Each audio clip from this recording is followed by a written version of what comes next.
Hello students, welcome back. You are watching Edu Online, a channel for mathematics and computer. जैसा कि आप देख पा रहे हैं, आज हम इस वीडियो में डिस्कस करने वाले हैं यूनिट 3B के next 20 MCQs. And what is unit 3B? Database management system. इस यूनिट के लिए 3 वीडियोज़ हम पहले ही बना चुके हैं. 25 MCQs की 3 वीडियोज़ हम पहले ही डिस्कस कर चुके हैं. अगर आपने वह वीडियोज़ नहीं देखी हैं और उसके अलावा जो अलग यूनिट के MCQs आप वह देखना चाहते हैं तो उसके लिए मैंने आपके लिए प्लेलिस्ट बनाई है.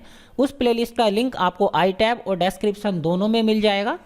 वहाँ से आप उस प्लेलिस्ट के थ्रू अगर वीडियोज़ को देखते हैं तो जो आपके टर्म 1 के एग्ज़ाम में यूनिट आने वाली हैं उन सभी से MCQs के लिए वीडियोज़ आपको वहाँ पर मिलेंगी. तो मैं रिकमेंड करूँगा आप वीडियोज़ को प्लेलिस्ट से देखें ताकि आपको सारी वीडियो सीरियल से मिल सकें. तो आइए इस वीडियो को हम शुरू करते हैं. इसमें हमने कौन कौन से नेक्स्ट 20 MCQs लिए हैं वह देखते हैं. So the number 1 is which of the following command is not a data manipulation command. जो नीचे हमें कमांड दी गई है इनमें से कौन सी डेटा मैनिपुलेशन कमांड नहीं है. सो इनमें से कौन सी नहीं है? Alter. Next number 2, what data type should be chosen for a zip code field in a table. एक टेबल आप क्रिएट कर रहे हैं और उसमें आपको एक जिप कोड के नाम से एक कॉलम चाहिए, एक फील्ड चाहिए, तो आप कौन सा डेटा टाइप उसके लिए यूज़ करेंगे. So obviously the number will be the correct choice. Next number 3, for what memo type is used. जो मेमो डेटा टाइप है वो किसके लिए यूज़ होता है, किस प्रकार के डेटा के लिए यूज़ होता है या कब हम उसे यूज़ करते हैं. टू ऐड टेबल, टेबल को ऐड करने के लिए. To store objects created in another program, दूसरे प्रोग्राम में बनाए गए ऑब्जेक्ट्स को स्टोर करने के लिए. फॉर लॉन्ग टेक्स्ट एंट्रीज, ऐसी एंट्रीज के लिए जिनमें हम लॉन्ग टेक्स्ट एंटर करने वाले हैं. या फिर फॉर शॉर्ट टेक्स्ट एंट्रीज या शॉर्ट टेक्स्ट एंट्रीज के लिए हम मेमो टाइप को चूज़ करते हैं. So the correct option is for long text entries. अगर हमारे पास कोई ऐसा फील्ड है जिसमें हमें जो टेक्स्ट एंटर करवाना है वो बहुत ज़्यादा है, जैसे डिस्क्रिप्शन हमें देनी है किसी चीज़ की, तो उसके लिए हम किसका इस्तेमाल करते हैं? मेमो डेटा टाइप का इस्तेमाल करते हैं.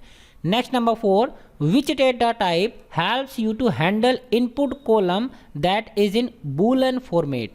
अगर आपको कोई ऐसा कॉलम है जिसमें आप बूलन फॉर्मेट में वैल्यूज़ को स्टोर करने वाले हैं तो आपके लिए कौन सा डेटा टाइप मददगार रहेगा. So that is yes, no. Next number 5, which of the following is not a data type. इनमें से कौन सा एक डेटा टाइप नहीं है. So the correct option is picture, graphic.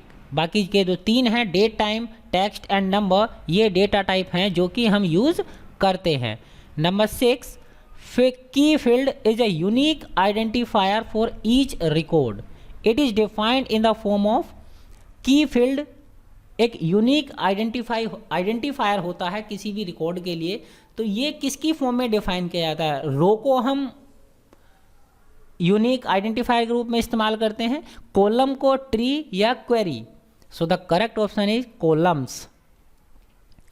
Next number 7, which of the following fields will not make a suitable primary की. इनमें से कौन सा फील्ड ऐसा है जो प्राइमरी की के लिए सुटेबल नहीं रहेगा. A customer's account number, a date field, an auto number field, a student's admission number. तो कौन सा सही नहीं रहेगा?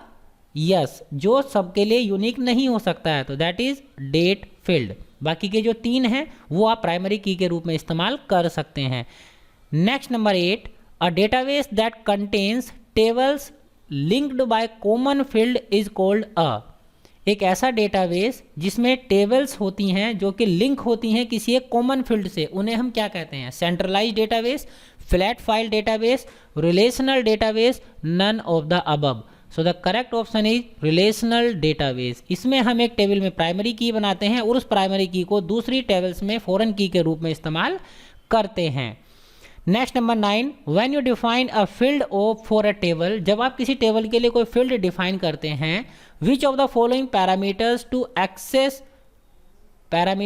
Do Access always consider optional. तो इनमें से कौन सा पैरामीटर ऐसा है जिसे आप ऑप्शनल रख सकते हैं? Field name, data type, field size या डिस्क्रिप्शन. तो किसको रख सकते हैं? डिस्क्रिप्शन को रख सकते हैं हम. Next number 10, the default data type for a field is. अगर आप किसी फील्ड को कोई डेटा टाइप डिफाइन नहीं करते हैं तो बाय डिफॉल्ट जो डेटाबेस सिस्टम है वो उसे कौन सा डेटा टाइप असाइन उसके साथ करता है। So it is text. Number 11, which of the following best describes a form, इनमें से कौन सा ऐसा है जो फॉर्म को सही से डिस्क्राइब कर पा रहा है। So number 1 is form enables people to enter or view data in a database easily। Forms किसी भी यूज़र को या जो लोग सिस्टम को यूज़ कर रहे हैं वो आसानी से डेटाबेस में डेटा को एंटर कर सकते हैं और देख सकते हैं। Next number, form summarises and prints data, form data को समराइज करता है, प्रिंट करता है। A form filters data from a database based on A criteria, एक फॉर्म क्या करता है, एक पर्टिकुलर डेटाबेस में से आपको डेटा ला कर देता है जो कि किसी एक क्राइटेरिया पर बेस्ड होता है, मतलब आपके लिए फिल्टर करके डेटा को ला सकता है। And the last one is all of the above, या फिर ये सारे ही फॉर्म को सही से डिस्क्राइब कर रहे हैं। So the correct option is form enables people to enter और view data in a database easily, form लोगों को डेटाबेस में डेटा को आसानी से वो एंटर कर सकते हैं और देख सकते हैं। यह फीचर फॉर्म यूजर को प्रोवाइड करवाता है। Next number 12, which of the following is not the main building block of A database, इनमें से कौन सा किसी भी डेटाबेस का मेन बिल्डिंग ब्लॉक नहीं है। So it is lists.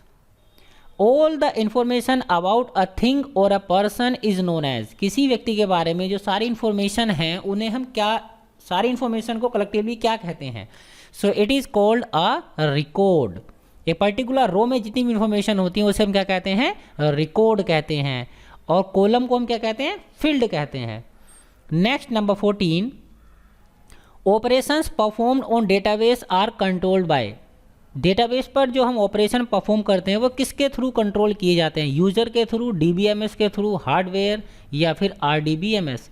So the correct option is user. Next, which of the following is not an example of the database, इनमें से कौन सा डेटाबेस का एग्जाम्पल नहीं है।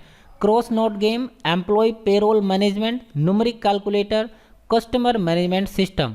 So the correct option is numeric calculator. Number 16, which of the following is use to present data in A printed format, इनमें से कौन सा हमारे लिए यूजफुल रहेगा या कौन सा इनमें से यूज होता है किसके लिए, डेटा को प्रिंटेड फॉर्मेट में प्रेजेंट करने के लिए। So the correct option is reports.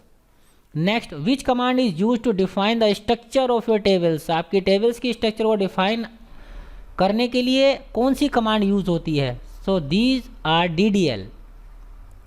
Next number 18, the database is made up of all the following component except, जो डेटाबेस है वो इन सभी कंपोनेंट से मिलकर बनता है बजाय इसके कौन सा नहीं होता है, मतलब डेटाबेस को बनाने के लिए इनमें से कौन सी चीज़ जरूरी नहीं है या कौन सा इनमें से एक डेटाबेस का कंपोनेंट नहीं है, आप इसे ऐसे समझ सकते हैं। So the correct option is formula bar, formula bar हमें डेटाबेस में नहीं मिलती है। टेबल्स होती हैं, क्वेरीज होते हैं, फॉर्म्स भी होते हैं। By default the name of the table is, by default जो टेबल का नाम आता है अगर आपने उसे कोई नाम नहीं दिया है, जैसे आप अगर किसी भी एप्लीकेशन में कोई फाइल बनाते हैं और उसको सेव नहीं करते हैं तो उसका अपना एक प्रोसीजर होता है। जैसे कुछ जो एप्लीकेशंस होती हैं वो अनटाइटल्ड 1, अनटाइटल्ड 2 करके सेव करती हैं, MSY doc1 doc2 करके फाइल को सेव करता है। तो ऐसे ही जो टेबल आपकी बनती हैं डेटाबेस में तो वो किस नाम से बनती हैं। So the correct is table 1। Next number 20, which of the following is not the binary data types, इनमें से कौन सा बाइनरी डेटा टाइप नहीं है। So the correct option is var binary, यानी कि variable binary is not the binary data type. So है we have completed our this video. यहाँ पर हमारे 20 MCQ समाप्त हो रहे हैं। किसी नेक्स्ट वीडियो में मिलते हैं कुछ नए MCQs के साथ। उम्मीद करता हूँ आपने सभी MCQs को सही से देखा होगा, और बाकी जो आपने प्रीवियस वीडियोस अगर देखी हैं तो बहुत अच्छा है, यदि नहीं देखी हैं तो मैं फिर से रिकमेंड करूँगा आप प्लेलिस्ट के थ्रू उन सारे वीडियोस को देख लें। उसमें सारे वही MCQs हैं जो आपके टर्म 1 एग्ज़ाम में आने वाले हैं, मतलब जो सिलेबस आपका टर्म 1 एग्ज़ाम में आने वाला है उसी सिलेबस से सारे MCQs लिए गए हैं। इसी के साथ इस वीडियो को हम यही समाप्त करते हैं। तब तक के लिए सुरक्षित रहिए और सीखते रहिए।